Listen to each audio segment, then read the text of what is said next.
that anyone could be anywhere. Could be anywhere. That then they overcompensated and they sent 5 members to Herald without answering any of the 3 waves. And when you go for a play like that, you're just losing gold. And so it was very strange to see the team with the extra teleport on the Ziggs kind of getting ran around the map a little bit. Yeah, exactly. And I mean, they were missing a teleport from the top side of the map, but that was because the Jace picked Ignite so that he could win lane and then got solo killed.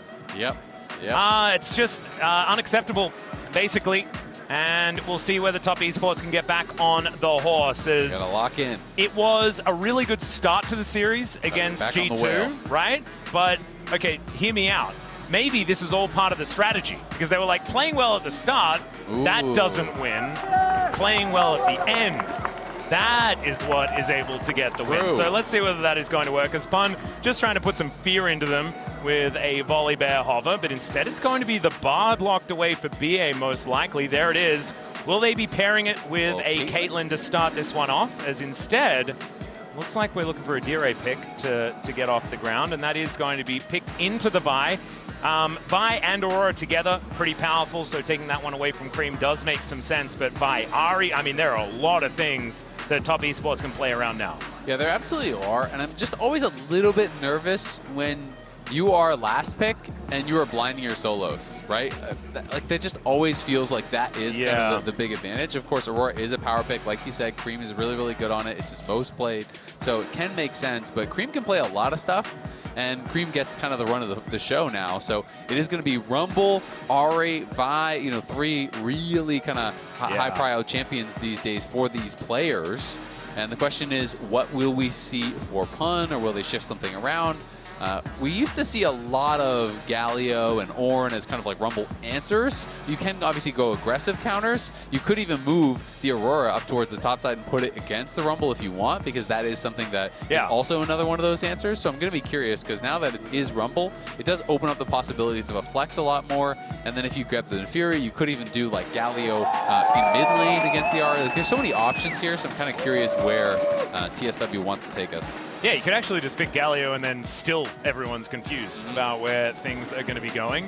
Getting a little ahead of ourselves, though, as we are into the next round of bans. The Kai'Sa going to be taken away. You are ahead of the game. It's probably what makes the world champ difference. As Jin also going to be removed. Very happy about that ban. I, too, do not want to see Jin. And we'll have one more to come on through. A lot of AD carries being taken away now. Maybe we'll have a look at some of the mages towards the bottom side of the map, but I don't think that that is where Top Esports want to go. And it is just going to be the Camille taken off the board.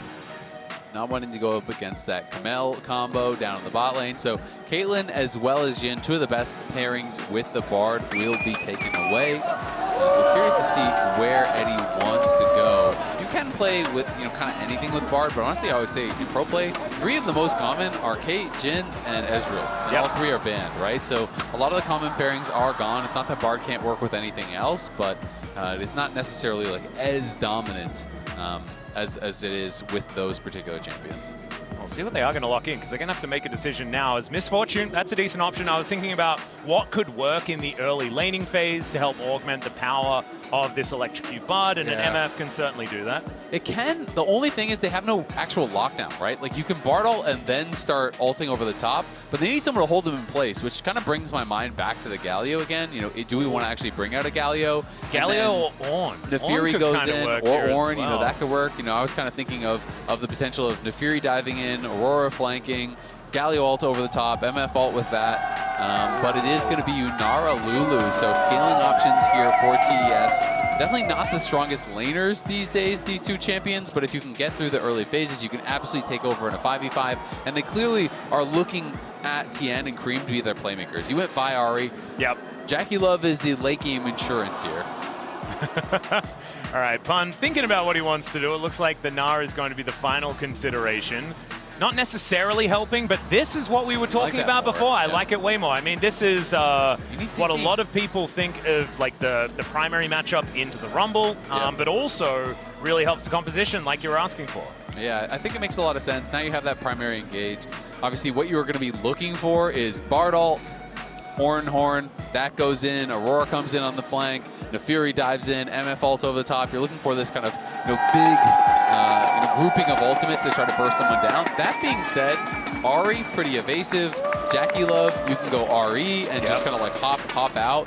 With your ulted E, you have that dash. So not the easiest targets. I think Polymorph as well is going to be such a problem for Pun. Like you come in blowing the horn, and then you just turn into a little critter. You can't actually send the ram back, and things can be problematic from there. There are certainly things that Team Secret Whales need to play around, but think back to where we were in game number 1 as we were loading onto the Rift. We were saying like it was a 2-step plan. Things are going to be difficult. They have to make sure that they do this, that, and the other. And as it turned out, they just played better all game. So maybe that's just what they're going to do this time around as well. But I do think there's a little bit less simplicity in this draft out of the Secret Whales. And whether that is going to be a hindrance or a help, we'll have to find out. Yeah, I would completely agree, and it's not a comp that I would really want to play MF against because there's not the easiest kind of like point-and-click lockdown like a Nautilus and a Rel to guarantee your ult's going to go out, and then you're also standing still to ult against Ahri Vi and a Rumble. So those are pretty scary. Equalizer gets dropped on your head, you get Vi ulted, you get charmed, anything along those lines is going to be really, really difficult. So a lot of those tools are going to have to be used, and we're going to have to see Eddie be very careful about how he actually enters the fight, because if he goes in too early, uses the ult too early, it's going to be really easy to shut him down, at the very least make him cancel that ult. And we'll have to see how Pun's going to be able to play as well, because he's definitely going to be on a little bit more of that weak side on this Ornn towards the top side of the map. We've said that this is a champion picked into Rumble quite often, but it doesn't get, super easy very quickly. You do need to grab that first item before you're really comfortable. At least a Spectre's Cowl, that's kind of when it feels much, much better. But this still should be top esports with so much control of the top side of the map, which is where they want to play through. Yeah, absolutely. And when I think about it, it is... Wait a second, some action here as the Cosmic Binding will connect onto JackeyLove. There are some heals being thrown down, and that's already a barrier here for Jackie as well. And that is why they're able to win out on this trade quite nicely. Eddie taking a big chunk towards the end. Yeah, not the best trade there from BA and Eddie, and they're losing the push as well, so they are going to get shoved in here. But Ornn, to me, is not a counter to Rumble. It is an answer to Rumble. It's someone who can withstand the damage, but Eddie, not being able to withstand the damage thus far, has already used both potions. They're very low, and the heal has been used. Yes, he has barrier, but still a pretty tough start to that 2v2, where Lulu, Yunara traditionally are quite weak in the early levels, and if you don't allow them to get that full lethal tempo stack, get the Q stacks, and get those extended trades, it can be tough. And I feel like Eddie and BA kind of opted into trades that were too long, where really you just want like double tap and Cosmic Binding, and then just kind of back up and just try to poke and chip. Not more action here trades. As BA has to flash to get out of the way here. Fengyue is going very aggressive as the tower. Not exactly very friendly here. Glitterlance is going to miss as Eddie's still feeling like he has an angle. I mean, double up and a love tap probably together could just kill either of these bottom laners, but he could also just face plant, and with level 3 now coming through for JackeyLove, bit of extra health back for him and Fengyue. It is just going to be the wave cleared, and Eddie now at least able to stick around and pick up this farm. Yeah, and that is huge that he was able to survive there. You're just holding on in that 2v2. We got to see on the left history of the region here. TSW trying to continue moving forward with that history. Obviously, CFO were really at the point where everyone considered them a massive threat internationally, and TSW, at least with game 1, showing us that maybe they need to be in those kind of conversations here as well. If they can take down TES, that would be a pretty big upset based on pre-tournament expectations, and really does kind of catapult them into a very different conversation. Yeah, and now that the LCP is sort of encapsulating so many, it kind of makes you realize that there is always the deadly team from this region, right? You can even put like Gigabyte Marines into that list from all that time ago, even though it is Vietnamese, like the Flash Wolves, a huge one, not to mention, our world champs from Season 2 is Tire. Oh my goodness, that is a lot of damage. Yeah. Be taken down. But yeah, I think that right now we're in the Team Secret Whales era of the LCP. You need to be an aquatic creature to do well in the LCP. Yeah, it seems to help. You gotta be an oyster or a whale. Yeah, or a wolf. Wolves, just notably very aquatic. They do like to go for a dip, It's been pretty hot lately. Hey, and a lot of them are in the snow, and the snow is made out of water. It is. So there you go. It might have felt like a stretch, but really, if you think about it, it's not. Yeah. Jackie and Fengyue, though, are playing this one very, very well, and I was actually a little worried about their pivot towards the Yunara Lulu because we've seen it not necessarily have that much lane dominance more recently, but maybe I just hadn't seen it with this particular duo playing it out as well as they are. It's not necessarily translating into CS leads, though, just yet. Yeah, and that's why it was so critical that BA actually survived, right? Because they very nearly got a kill on him, and if you do get that kill, things can start to get a little bit tough, a little bit ugly. And the dropping of their AD carry pick to second round did potentially hurt TSW quite a bit because all of the common pairings were banned, right? Ezreal, Jhin, Caitlyn, all were banned by TES. 2 out of the 3 of those were in the second round. So there was a cost to them saying, no, we want some of these other picks a little bit more high priority. They went Naafiri on 3. And as a result, they have a bit of a weaker laning duo. Oh, Dire in a little bit of trouble here, though, as Creme looks for the charm, gets it, but does manage to buffer the ulti. Gets himself out of the way. No mana to speak of. The Creme trading ultimates here in this mid lane. Dire is just going to go back. Yeah, this is honestly really well done by TSW so far. TES, every time you look, they are out trading, but then you look at the CS, everything's even, right? Yeah. So they are hanging on and going to be feeling pretty good about that. TES is playing a very fragile comp. They have a lot of threats, they have a lot of damage, but a champion like Ornn, a champion like Bard, you get the good setup on any of these 5, and you can one-shot them, right? Yep. So there is that ability to kind of have that easier team fight. So we'll see if they can get it. Goodness. Look at this. Dire actually having an incredible day so far. Game number 1 working out very nicely on the rise. Yeah, really impressive, too, because he has been someone who has been getting a lot of criticism. When I think of him and his international performances, it has mostly been struggles, right? He's really been having a tough time in laning phases against some of these top mid laners in the world. And though he has had really good regional performances, he hasn't been able to translate that. And that was kind of a lot of the discussion last time we saw him internationally was he's just not showing up. He's not, cut for this level. And in game 1, at the very least, got some early kills in those skirmishes and was able to translate that into a win, which is much easier said than done against these top teams. Certainly is. Difficulties continuing here towards the bottom side of the map as well, as Fengyue just sort of by himself harassing them both off this minion wave. JackeyLove just able to very comfortably stack that Q, get this wave shoved in. So the Yunara on track to becoming a deadly threat. Maybe not as early as the Misfortune. We'll see how Eddie is going to be able to leverage that as this game goes on. It's Creme, nice Orbit Deception after the charm. We'll do a fair bit of damage here. But, all right, Zuian just trying to burn down Pun. But that Spectre's Cowl that we were talking about has come in. And Pun should be able to just weather the storm. Another nice snipe there with the charm and gets an Electrocute proc to boot. Yeah, Pun is going to be, I think, really, he's not in danger of dying anymore at all. And it is double AP soul laner. So he's at the point where he's going to get to his Caning quicker and very likely before he dies. And once you're at that point, you kind of just don't care about what Rumble is doing. And it's not as though Zuian went, first strike and was farming gold off him or anything like that. He did go for more of that combat power, but they're going to see if they can find Creme here potentially. Yeah, Dire is trying to find what he can do as Fenghue's moving up. Can he find the angle? Flashes and finds the air. And Hizto is also just going to make BA feel a little bit better about himself as he misses 2 of his skill shots as well. So they are just going to back away. Yeah, are going to back away. Looks a little bit silly, but a lot of times in those situations, pros are kind of predicting a flash. They're hoping that it's like, I'm going to go in, and if I throw it at you, you'll just flash it. I mean, so I try to flash Q. And he hit it perfectly on both of them. If it was right wide enough. Uprights. Yeah, just right down the middle. That's 6 points in Australia. It's only 3 points in American football. So, oh, is it really? So we'll go with Australia. Yeah, we got the better points rule. He's got 6. Yeah, crazy. That's pretty good. We can also just run around and kick the ball whenever we want and pass it to each other. There's basically no rules in our football. Okay, Hizto, can he actually get one of these? It looks like the answer is yes, as they are going to throw the ram over towards Tian, but now they don't have that ulti for the retreat. Will that matter? Looks like the answer is going to be no for now. Yep, pretty calm early game here. No kills thus far.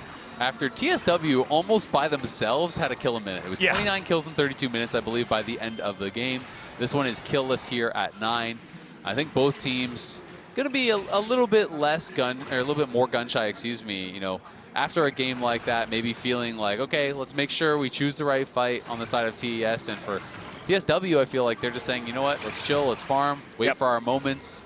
We found them last game, and no need to rush. Yeah, and they've been the proactive team so far this series, right? And now they're with the composition that does kind of want to take things slow, get towards ornaments and things like this, and make those team fights work out with their extra durability.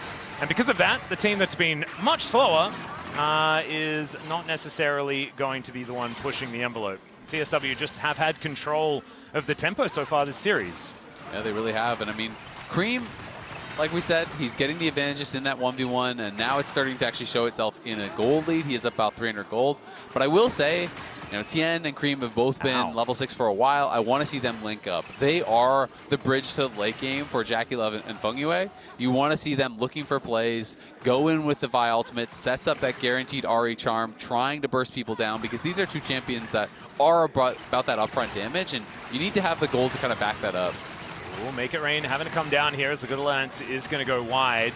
Hizto is going a little aggressive here, has his Aurora in pocket as well as they look for an angle. No Dragon for another minute though, so don't need to worry about that one.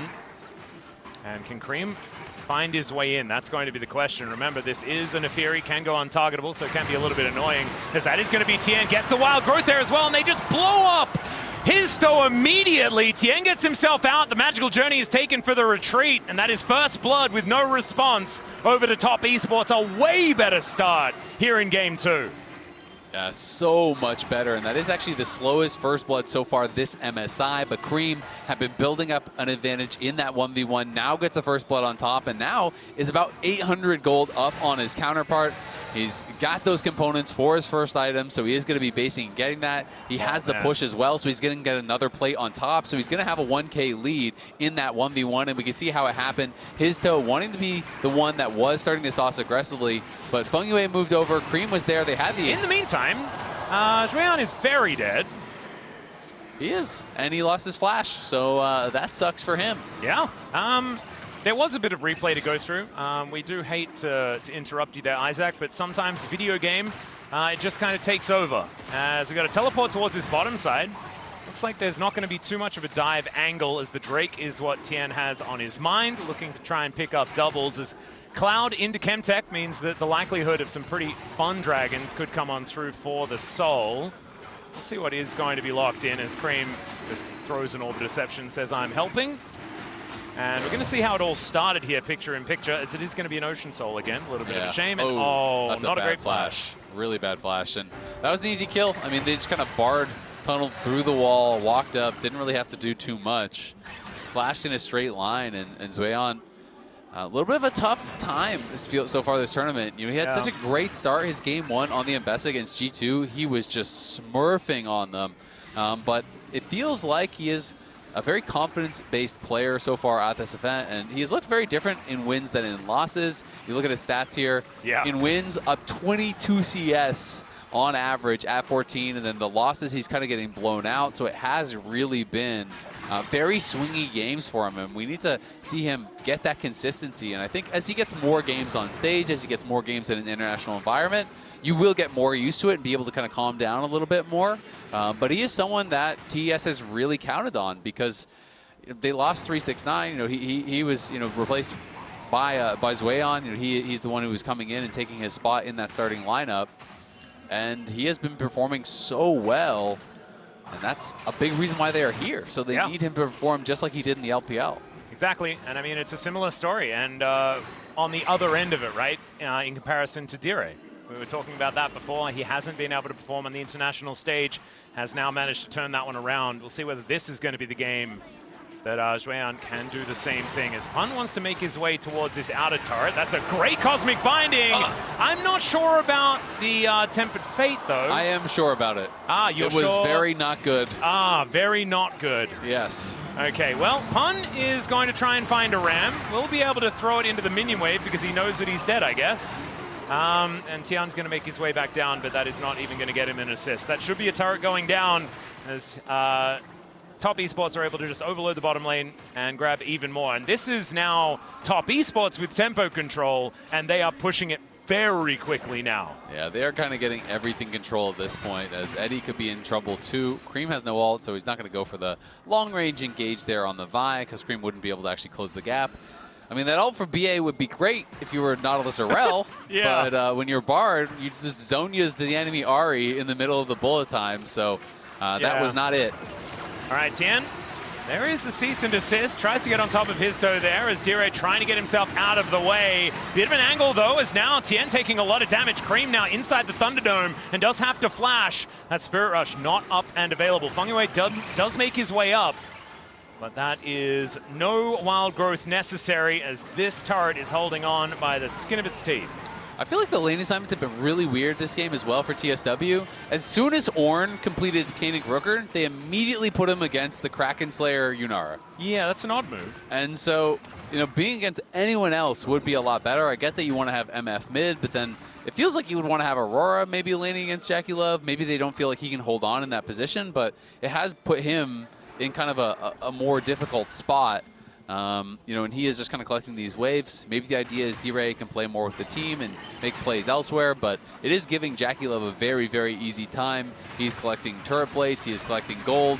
He hasn't really been involved in much of anything, but he's approaching 1,000 gold lead now himself, and it is the biggest gold lead in the game. So that is going to be a problem here because TES do have that late game insurance from their bot lane and have full control now in the mid game, and it's starting to feel like, barring some sort of big play, big team fight for TSW, this one is going more and more towards top.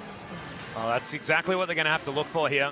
I feel like it is now about Team Secret Whales being able to manufacture their way towards a winning game state, because as this game moves forward naturally, Top Esports should just get further and further ahead with their natural advantages that they have, especially in side lanes.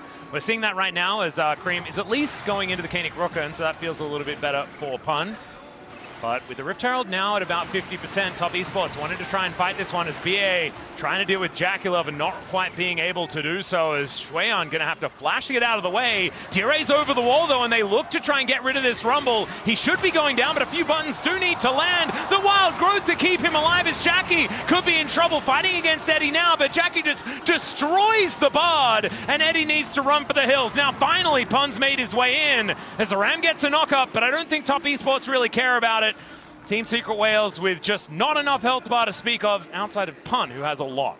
Yeah, I mean, they forced the flash off Jackie so early, got the flash off Zuian really early, and it looked like they were going to get a quick kill on Zuian, but Hizto and Dire couldn't finish him off. You know, a lot of those skills started to miss, as you said. Then the wild growth came through, and Eddie kind of just walked into JackeyLove in that brush, which is not a fight he's going to win. So here is, after the flash had already been forced onto Jackie, we see BA getting pushed back. Hizto and D-Ray go in. They get the flash off Zuian, which ended up working really well, buying some time. They just don't quite have the damage to finish. He walks in towards the wall. The wild growth buys a lot more time. Look how much damage he got onto D-Ray before he died as a result. And then Eddie feeling like, okay, my Bard is here. We can actually face check into Jackie. We can win this fight. But he absolutely could not, even with the ult. If they wanted to commit to that, I feel like Pun needed to be there way earlier, but he was clearly worried about getting his TP interrupted, so yeah, it's like he needs to be there when Eddie is going to press R, right? You know, you need to kind of layer those abilities because he's the only CC. All right, there is going to be the punch, and Dire going to have to get himself out of there. That is going to be the last hit. JackeyLove able to take out the Aurora, and sometimes you just set up a Fnatic brush. Yeah, it worked out very well for them, and now TS 4K up. They also have been collecting dragons very quickly. They are already on soul point, 3 dragons to 0 here, looking for that Ocean Soul, which isn't the best for them this game, but a soul is a soul. Yep. And it feels like that probably will be lights out for TSW if they give it over. But TSW just haven't really been able to find any purchase in this game whatsoever. The early lanes, they were kind of hanging on, but they started losing a couple fights, and the map really has fallen apart very quickly. All right, it's a decent little avoidance there of the CC from Pun, but can't really bellows breath away all of the damage, as there goes the Ornn. 2 seconds on the call of the Forge Guard. 4,000 gold the lead. Let's have a look at the Coinbase gold grind here as, yeah, JackeyLove just getting further and further ahead, now moving to 1.8K. And as a Yunara, I mean, we're not even at 20 minutes into the game yet, and already he is so incredibly strong. They do get the ulti out of him, so that is something in trade for that Tempered Fate. And Team Secret Whales still looking for an angle, but Eddie is so close to dead. Jackie just diving forward. The bullet time is going to be able to help take him down as they trade 80 carries. Maybe this will work for Team Secret Whales, as now Creme trying to dash around this fight. Great charm onto Hizto, who flashes back into the equalizer. Not entirely sure about that one, but he doesn't fall down just yet. Pun now trying to be that front line, trying to tank it up as Dire doing a lot of damage. Great polymorph to deny any sort of escape from this on, and they're going to look for the turret as well. Top Esports, much better form here in game 2. Absolutely are, and that's kind of classic JackeyLove there. Finds an angle, goes in, makes it work. As they forced out that Transcend oneself, he pops the ulti, uses the combo step, hops out of the Bard ult, and you're thinking, okay, great, you got his ult. Yeah. But then you walked up to him with the ult still available, and he's like, okay, I'll just fight you. So goes into the middle of the entire team. His ult was already active, and he just walks up to try to auto the tower in his face, and he says, no, you do not. He trades 1-for-1, but it's in a 2v4, and everyone from TES shows up. They have many more additional threats. They have much higher consistent damage with this comp, it feels like, and they just kind of piled in. Zuian, Tian, and Creme, more than enough damage to get the job done. Well, now Bie taking some damage here from JackeyLove as he sets up the magical journey. For a bit of an angle here as the rest of Team Secret Whales look like they're ready for a fight once again. And I like that. I respect it, you know, because it feels like this game is falling away from them. That is not going to stop them from trying to make moves as the Tempered Fate once again going to be avoided by JackeyLove. But this time around, I imagine Team Secret Whales are not going to try and fight him with it available. Jackie says he wants none of that, though, as he is just going to chase them down. Hizto down to 50% as a result, but it looks like Jackie's going to have to say goodbye to the ultimate. He's going to be back up again pretty soon, though. Yeah, and that's a fine trade if that's what you're going to use the Bard ult for, but it is kind of what I was talking about in draft. When you look at the two carries, Yunara and Ahri, it's tough. It's really, really tough to actually get an ult that is going to land on them. And the Bard didn't really get much done in the laning phase, hasn't really been able to get out on the map and do too much. So hasn't been super effective. Hizto the only one with a gold lead, and it is just, it's nothing. It's 70 gold, and Jackie up 2K, rushing towards that IE. When that is completed, this guy is going to be a terror. He already has the pocket. Lulu has had that Ardent Sensor for quite a long time. Tian has got the armor pen with the Black Cleaver done now, so Jackie is going to be a menace, and I don't know, I just don't know if they have the tools to actually get through everyone and kill him off. Yeah, this is what I'm a bit worried about as well, especially when the Bard was kind of the first pick, like this was their most value from the draft that they got, hasn't found very much of it at all so far here in this game. Bie had such an incredible performance on the Nautilus. Now Top Esports able to do basically whatever they want. And we've got 45 seconds until the Ocean Soul does come in. Let's see whether Top Esports are going to be locking that one down or whether this time Team Secret Whales can actually find themselves a team fight. I think all eyes are going to be on Pun and what he can make happen with this GOAT. Yeah, look at Tian, how far back he is. He is trying to get a wraparound angle here, coming through the enemy jungle. And we can see Secret Whales are aware of it. They're just going to retreat down into their jungle. They're trying to hunt for Tian, make sure no one is behind them. And no one is, but Dire has been chunked out a decent bit already. And now you have lost control of that river, which is going to make it so tough, I feel like, for them to get back in. And Dire is looking for a recall TP. Yeah, Hizto actually coming around towards his bottom side as well. Is Harpoon going to connect? Team Secret Whales just trying to get themselves into a position where they can even contest this.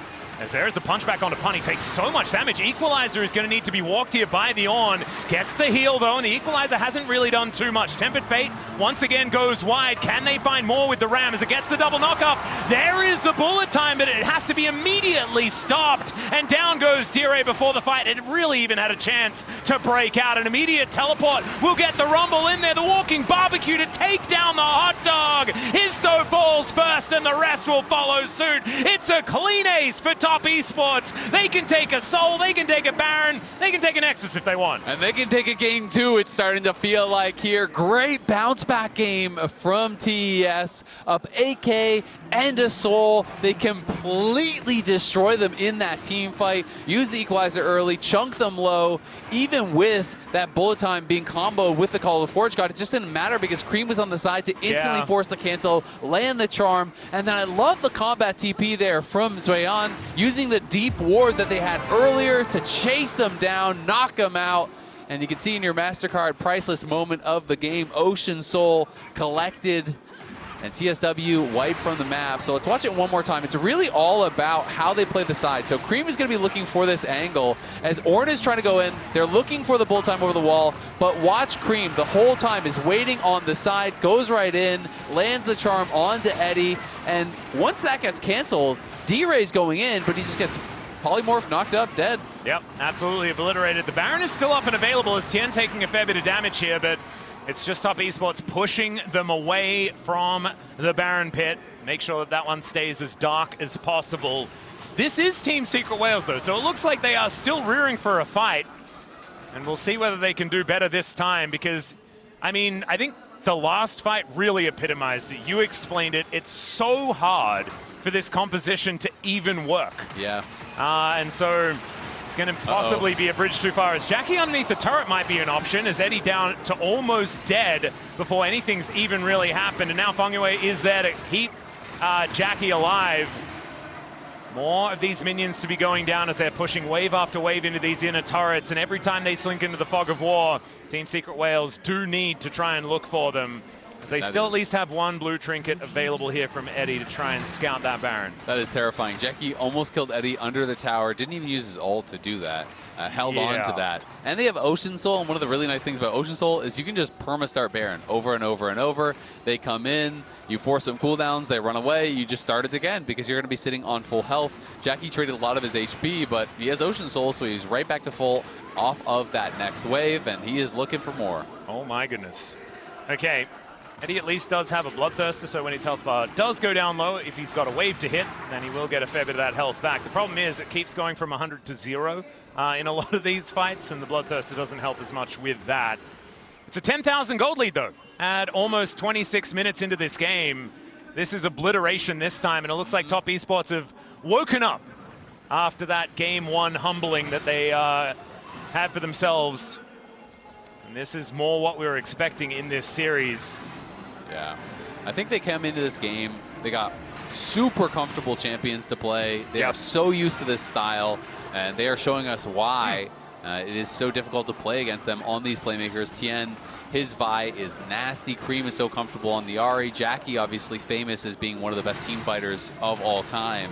And so it really did feel like they got comfort across the board, and they are utilizing it. All right, the Ram's going to come on through. They're looking for Jackie. They'll get him as the bullet time is paired with it as well. He'll dash himself out of the way. The equalizer fantastic in a corridor at the same time as Jackie turns it around. Pon's going to be the first to go down. And everyone else is almost dead just from incidental damage. Exactly, and the Ornn is so far forward, and you're wondering, where's the rest of TSW? Well, they're all running from Creme because Creme was again wrapping behind the Ornn and threatening the carries. Creme is never caught with Jackie, even though Jackie had to use the ult, had to use a flash, had to use some big tools there. Creme was threatening the backline, making it difficult for TSW to really continue that fight, to continue moving forward. As a result, they kill the Ornn, they chunk him out, they take the Baron, and they are on the march here to try to even this series up. Yep, already this Rebel Baron power play will be expanding. This inner turret is going to be taken first, and Top Esports now with so much pushing power, going to be absolutely deadly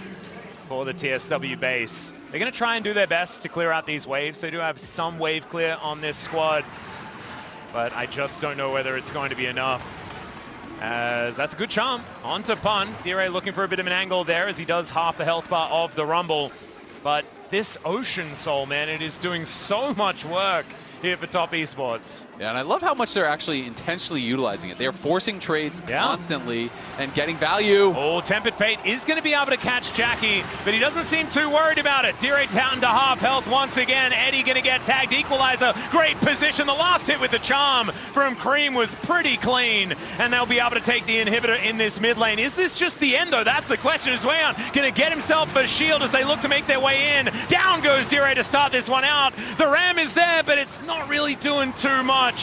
And that is going to be the first Nexus turret falling down. Top Esports get the knock up onto Pun. He'll be taking out some revenge for what he did in the top lane in Game 1 as the Nexuses are evened in this series. And we've got a best of 3 to follow this.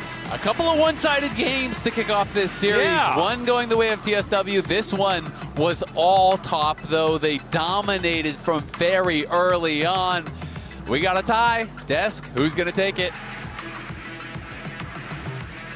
I'm still not quite sure who's going to take it. All I know is that it's a much better phase from Top Esports here in Game 2. Dan, I see that you're holding the